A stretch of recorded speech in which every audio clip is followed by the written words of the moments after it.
নমস্কাৰ জনাইছোঁ আপোনালোকক মই এই মাধ্যমৰ যোগেদি আমাৰ জনাইছিত প্ৰত্যেক জনজাতি ব্যক্তি প্ৰত্যেক আমাৰ CC2R অৰ্গেনাইজেশ্যন মেম্বাৰৰ সংগঠনসমূহৰ বিষয়ববীয়া মই অৱগত কৰিব বিচাৰিছোঁ যে আমি আজি অসম চৰকাৰৰ কেবিনেট পৰ্যায়ৰ যি 6 জনগোষ্ঠীৰ জনজাতিকৰণৰ যি প্ৰতিবেদন আছিলে এই প্ৰতিবেদনখনি কমপ্লিটলি আমাৰ জনজাতিৰ পৰিপন্থী আছিলে এই প্ৰতিবেদনখনিক প্ৰত্যেক জিলাৰ মুখ্য কাৰ্যালয়ত আমি এই প্ৰতিবেদনখনি দাখ কৰাৰ এটা কাৰ্যসূচী ঘোষণা কৰিছিলোঁ আমি ডিমান্ড দিছিলোঁ যে অসম চৰকাৰৰ আৰু আমাৰ CC2R এক উচ্চ পৰ্যায়ৰ বৈঠক আমি ডিমান্ড দিছিলোঁ আৰু এই আমাৰ ডিমাণ্ডক সন্মান জনাই ইতিমধ্যে আমাৰ মুখ্যমন্ত্ৰী কাৰ্যালয়ৰ পৰা আমাৰ CC2R মুখ্য আহ্বায়ক গৰাকীলৈ ফোন আহিছে গতিকে আমি আমাৰ ডিমাণ্ডক সন্মান জনাই তেওঁলোকে আমাক আমন্ত্ৰণ জনাইছে গতিকে আমন্ত্ৰণ ৰক্ষা কৰি আমি অহকাইলৈ আমি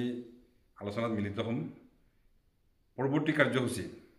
আপোনালোকৰ মাধ্যমত আমি আকৌ মাধ্যমৰ যোগেদি আমি আকৌ জনজাতিৰ ৰাইজক আমি অৱগত কৰিমগৈ গতিকে আমি অধ্যক্ষতে অহকালিৰ যি আমাৰ প্ৰতিবেদন দাখ কৰাৰ যি কাৰ্যসূচী আছিলে এইখিনি আমি স্থগিত ৰখা হ'ল ধন্যবাদ নমস্কাৰ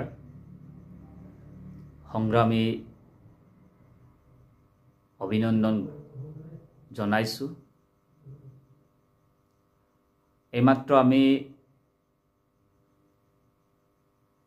প্ৰাপ্ত খবৰ অনুসৰি অহাকাইলৈ 6 জনগোষ্ঠীৰ জনজাতিকৰণৰ ওপৰত দাখিল কৰা প্ৰতিবেদনখন আমি দাহ কৰাৰ সিদ্ধান্ত গ্ৰহণ কৰিছিলোঁ CC2R নিৰ্দেশ অনুযায়ী আৰু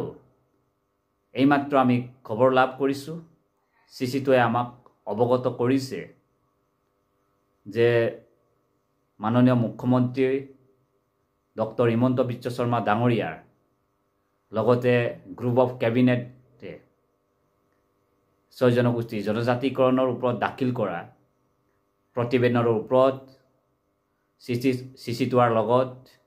পুনৰ ৰিভিউ কৰিবৰ কাৰণে মত প্ৰকাশ কৰিছে আগ্ৰহেৰে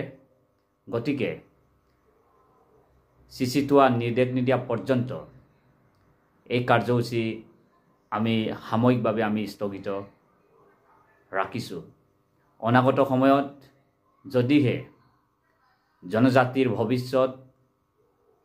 যদি লাভান্বিত নহয় পুনৰ এই কাৰ্যসূচী পন্থা আমি গ্ৰহণ কৰিম বুলি জনজাতি ৰাইজক পুনৰ আমি অৱগত কৰিছোঁ ধন্যবাদ